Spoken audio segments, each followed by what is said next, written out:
Salut, c'est Lise et aujourd'hui pour le deuxième épisode de Lise in Koweït, un podcast pour parler expatriation et vie au Koweït, je vais revenir sur mes premiers jours au Koweït. Donc moi je suis arrivée au Koweït un jeudi soir et ici le week-end n'est pas celui que l'on connaît en France. Ici on parle de week-end semi-universel. Les 2 jours de congé sont le vendredi et le samedi. Donc pour la petite histoire, moi je n'étais pas au courant, mais les pays musulmans avaient jeudi et vendredi comme jour de repos, ce qui donne seulement 3 jours de travail en commun avec une bonne partie du monde. Du coup, c'est un peu compliqué pour les relations internationales. Pour régler le problème, ils sont passés au week-end semi-universel. Vendredi et samedi sont les jours de repos. Il y a quelques pays qui ont gardé le week-end musulman, comme le Yémen, si je ne dis pas de bêtises, mais la plupart du temps, vous aurez vendredi et samedi comme jour de repos. En tout cas, c'est le cas au Koweït. J'avais évidemment été mise au courant par mon directeur que le vendredi, tout était fermé. Mais à votre avis, est-ce que j'ai gardé cette précieuse information en tête quand j'ai pris mon billet ? Non, évidemment que non. Mademoiselle Dernier Moment a préféré gratter chaque minute en France avant le grand départ. Du coup, vendredi et samedi, impossible d'aller au lycée pour prendre des informations. Il faisait une chaleur insupportable dehors, il n'y avait personne dans les rues et cerise sur le gâteau, j'ai été malade dès mon arrivée. Ma mère ne restait avec moi qu'une semaine et on venait littéralement de perdre 2 jours. Ces 2 premiers jours, je les ai passés à l'hôtel, malade, et à essayer de me rappeler les raisons qui m'avaient poussée à faire ça. Et évidemment, quand je dis ça, en réalité, je dis abandonner toute ma vie en France pour partir dans un pays situé dans le désert.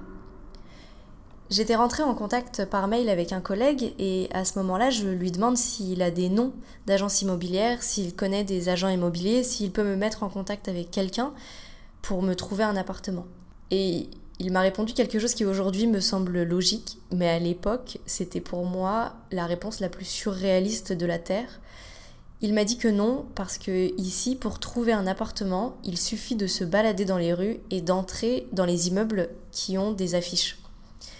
Souvent, les affiches sont écrites en arabe et elles signifient qu'il y a un appartement de libre.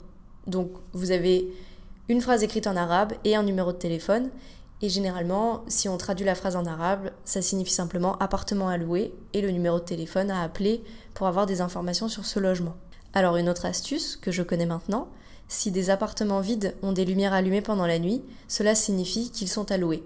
Donc, vous entrez dans l'immeuble, vous parlez avec le gardien. Donc ici, on l'appelle le haris.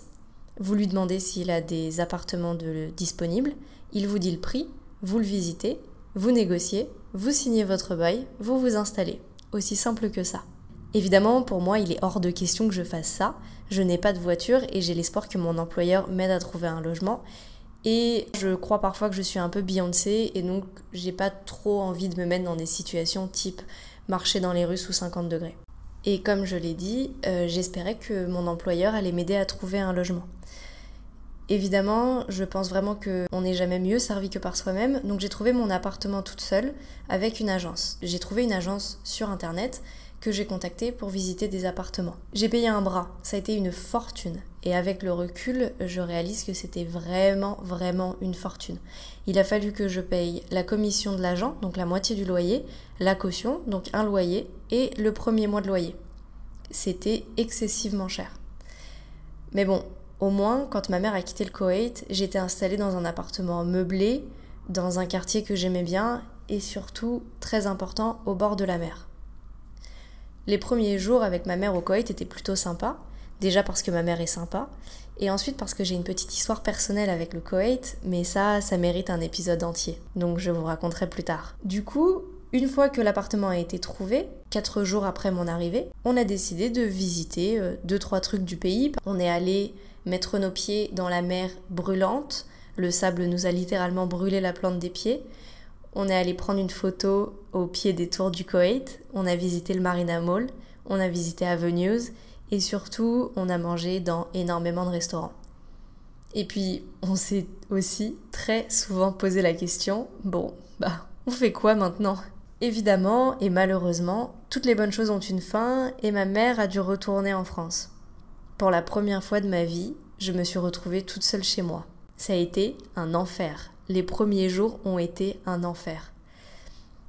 Sur mon contrat, j'ai une période d'essai de 100 jours. Donc durant ces 100 jours, je peux, moi, partir quand je veux, ou l'employeur peut me libérer quand il veut. Mais rappelez-vous, j'ai signé un accord avec moi-même. Je me suis obligée à rester jusqu'à fin juin et ensuite de voir ce qu'on va faire au Koweït. Donc quand j'ai pris mon appartement, j'ai choisi un appartement meublé pour ne pas avoir à dépenser des sous dans les meubles et à ne pas m'embêter à revendre les meubles plus tard. Sauf que la réalité est tout autre. On est début septembre, moi je finis le travail à 12h30 et à chaque fois que je rentre, je m'assois sur mon canapé et je pleure. Je n'ai jamais été aussi seule de ma vie. C'est vraiment, je rentre chez moi à 12h30, je m'assois sur le canapé et je pleure. Je ne sais pas quoi faire. Je n'ai rien à faire, si ce n'est travailler. Et je n'ai pas envie de rentrer chez moi et de travailler encore, alors je m'assois sur mon canapé et je pleure. Chaque sortie doit être réfléchie car il fait trop chaud pour marcher. Et en plus, je me fais toujours arnaquer par les chauffeurs de taxi, donc ça me coûte toujours une fortune. Moi, je suis un peu une bonne poire. Je souris, je dis oui, et après, en discutant avec les autres, je réalise à quel point je me suis fait arnaquer. Donc, à chaque fois, je me fais arnaquer par les chauffeurs de taxi, je le sais, et je ne sais pas comment me sortir de cette situation. Surtout que nous, dans la famille, on a appris à se débrouiller seul. Il est hors de question de demander de l'aide à qui que ce soit. Donc, au lieu de prendre mon téléphone et d'appeler le peu de collègues que je connais avec une voiture pour me joindre à eux pour faire leurs courses, je préfère trouver d'autres solutions, de payer le taxi, de me faire arnaquer et de souffrir en silence. Donc je suis en contact quand même avec un collègue que je vois assez régulièrement, mais franchement, rentrer dans un appartement aussi silencieux tous les jours, c'est vraiment l'enfer. Et puis, soyons honnêtes, je peux pas l'appeler tous les jours pour lui demander de, je sais pas, juste discuter. Je suis incapable de le faire. À ce moment-là, j'ai une classe de grande section de maternelle, donc je suis seule au milieu du bruit le matin et je suis seule dans un silence de mort l'après-midi. C'est horrible, c'est vraiment l'enfer. J'ai envie de rentrer chez moi, en France, et en fait je ne peux pas, parce que tant que je n'ai pas de résidence, je ne peux pas sortir du pays. En fait, je suis condamnée à rentrer chez moi, m'asseoir sur le canapé et pleurer. Mes parents me disent que je peux rentrer si vraiment c'est trop difficile et si vraiment je le veux, et honnêtement, j'en rêve. C'est difficile d'aller se coucher en pleurs, c'est difficile de se réveiller et de ne pas avoir envie d'aller travailler.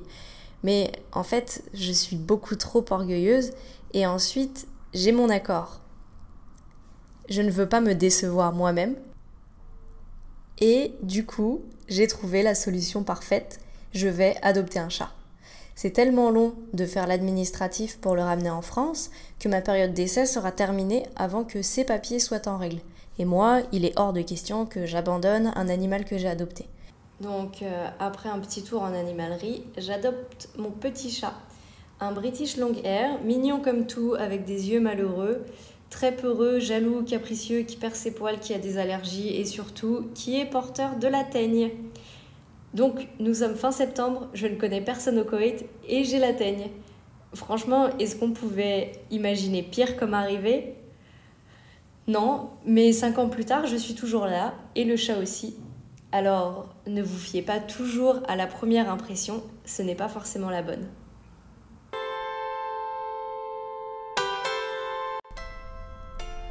Merci d'avoir écouté cet épisode de Live in Koweït jusqu'au bout. N'hésitez pas à liker, commenter et partager, mais surtout, revenez la semaine prochaine pour la suite de l'histoire. D'ici là, prenez soin de vous.